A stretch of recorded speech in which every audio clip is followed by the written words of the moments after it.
The EU has been accused of not sticking to their own narrative over the Northern Ireland Protocol after threatening fresh legal action if Britain fails to implement border checks. To avoid a hard border, Northern Ireland effectively remains in the EU's single market, with a number of controls on goods shipped from mainland Britain. Downing Street has so far rejected any proposals that would see it tied to EU regulations, even on a temporary basis. Last month, the two sides agreed on an extension to the amnesty on chilled meats moving between Great Britain and Northern Ireland. This latest amnesty will now expire in September, with both sides continuing to negotiate on a long-term solution. Now, Emeritus Professor Adrian Gulk has accused the EU of not sticking to their own narrative by agreeing to the extension. Professor Gulk told Daily Express, the previous narrative was about how unbending and unwilling to make any concessions the EU was being. They were very strict on the protocol and how it should be implemented, but the EU granted the extension, which doesn't stick with their narrative that suggests there is a degree of flexibility. I think there is a feeling of irritation that after the EU granted the extension, it was as if the UK's response was not very appreciative of what the EU has done.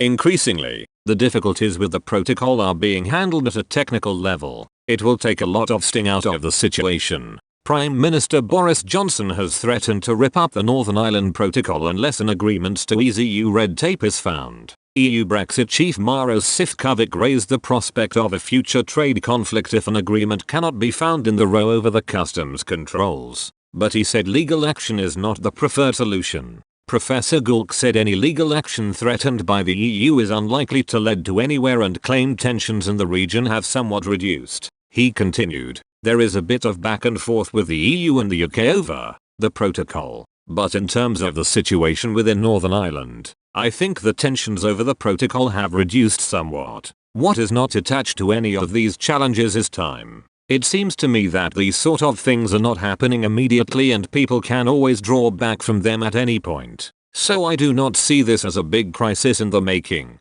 He went on to say how unionists are still depressed and bitter over the protocol, but Professor Gulk said they do not think they can overturn it. Professor Gulk added, there are court cases, of course, but it is legislation in UK law. The ball is in the court of central government. I don't think people in Northern Ireland feel they have direct control. When there was a sort of interplay of what was said nationally and in local situations, there was a bit more of a sense the two levels were connecting. I don't think there is much of that now.